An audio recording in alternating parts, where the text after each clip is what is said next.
مجاہد ختم نبوت مولانا عبدالستار خان نیازی رحمۃ اللہ علیہ کے ساتھ جیل میں موجود ایک قیدی کی تحریر۔ آج مجھے جیل میں آئے 2 سال مکمل ہو چکے تھے۔ دسمبر 1951 کی ایک شام تھی جب میں منشیات اسمگل کرتے پکڑا گیا تھا۔ 10 سال کی قید سن کر بھی میں گھبرایا نہیں۔ مجھے امید تھی کہ میرا گروہ مجھے یہاں سے چھڑوا لے گا، لیکن آج 2 سال ہو چکے ہیں، مجھے چھڑوانے کوئی نہیں آیا۔ اب میں اکثر تنہائی میں روتا ہوں اور اپنے گناہوں کی معافی مانگتا ہوں۔ نہ جانے کیوں اب اس کال کوٹری سے میرا دل گھبرانے سا لگا ہے۔ اب تو جیل سپرنٹینڈنٹ کو بھی مجھ پر ترس آنے لگا ہے۔ وہ بھی اکثر مجھ سے حال احوال پوچھنے آ جاتا ہے۔ 1953 کا ہی ایک روشن دن تھا جب جیل میں ایک نیا قیدی آیا۔ وہ باقی سب سے بہت مختلف تھا۔ اس کا دراز قد، روشن چہرہ اور سر پر امامہ اس کی شخصیت کو متاثر کن بنانے کے لیے کافی تھا۔ اس کے چہرے کا اطمینان دیکھ کر مجھے بہت حیرت ہوا کرتی تھی۔ جیلر نے بتایا کہ اسے ریاست کے خلاف بغاوت کے جرم میں سزائے موت ہو چکی ہے، لیکن میرا دل قطعی ماننے کو تیار نہ تھا کہ ایسا شخص باغی بھی ہو سکتا ہے۔ اسے میرے ساتھ والی بند کوٹری میں رکھا گیا تھا۔ اس کے اور میرے کمرے کے درمیان ایک چھوٹا سا روشن دان تھا، جس سے میرے لیے اس پر نظر رکھنا مشکل نہ تھا۔ میں اکثر اس کے معمولات دیکھ کر حیرت زدہ رہ جاتا۔ 5 وقت نماز پڑھنے کے علاوہ ہر وقت وہ درود شریف کا ورد کیا کرتا۔ 2 دن ایسے ہی گزر گئے۔ تیسرے دن شور کی آواز سے میری آنکھ کھل گئی اور سامنے کا منظر دیکھ کر میری چیخ نکل گئی۔ 5-6 افراد جو شکل سے کسی محکمے کے افسران لگتے تھے، وہ اس شخص پر لاٹھیوں کی برسات کر رہے تھے اور وہ ہر لاٹھی پر الحمدللہ کہہ اٹھا۔ تھوڑی دیر گزری کہ ایک افسر کے اشارے پر وہاں سانپ لائے گئے اور اس کے برہنہ جسم پر سانپوں کو چھوڑ دیا گیا۔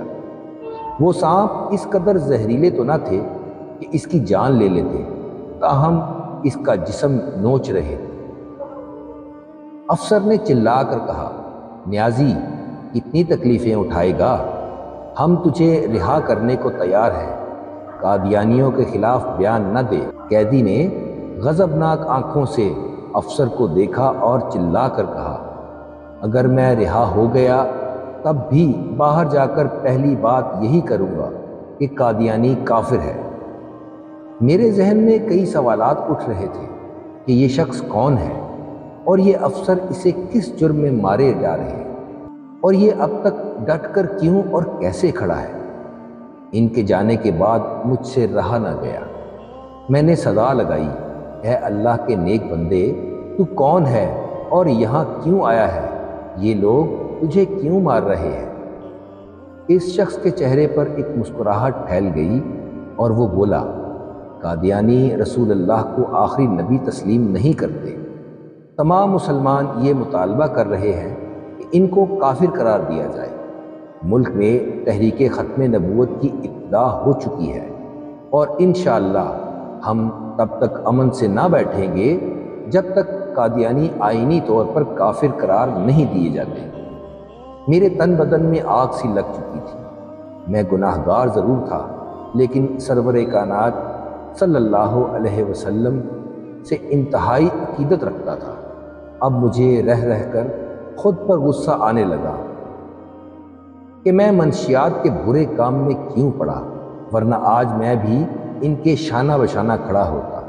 میں نے اس شخص سے اس کا نام دریافت کیا تو اس شخص نے مختصر سا جواب دیا، عبدالستار خان نیازی۔ یہ نام سن کر میرے جسم پر سکتہ طاری ہو گیا۔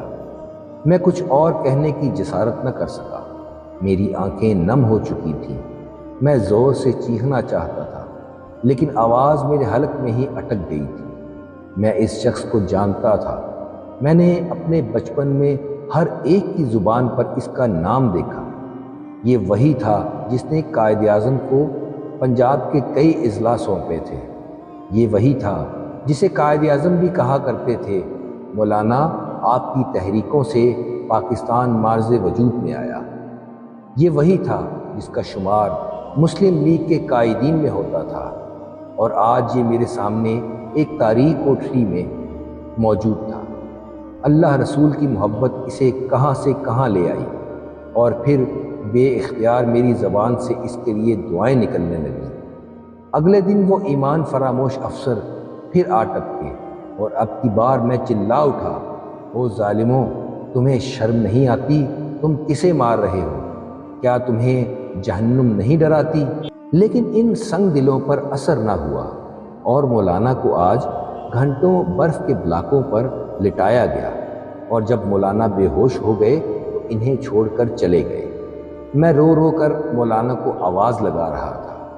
جب تشدد بڑھنے لگا تو مولانا پر کھانا پانی بھی بند کر دیا گیا، لیکن مولانا کو نہ پیچھے ہٹنا تھا اور نہ ہٹے۔ وقت تیزی سے گزر گیا۔ چند سال بعد مولانا رہا ہو چکے تھے، لیکن یہ بات میں ہی جانتا تھا کہ کون سا ایسا ظلم ہے جو ان کے جسم پر نہ ڈھایا گیا۔ مجھے اب مولانا کی یاد بے قرار رکھتی تھی۔ میں بھی ختم نبوت کی عظیم المرتبت تحریک میں شامل ہونا چاہتا تھا۔ آج 5 جنوری 1961 ہے۔ کل صبح مجھے رہا کر دیا جائے گا، اور میں ابھی سے تصورات کی دنیا میں خود کو مولانا کے شانہ بشانہ تاجدار ختم نبوت کی صدا بلند کرتے دیکھ رہا ہوں۔ اللہ ان پر کروڑوں رحمتیں ہوں اور ان کے صدقے ہماری مغفرت ہو، آمین۔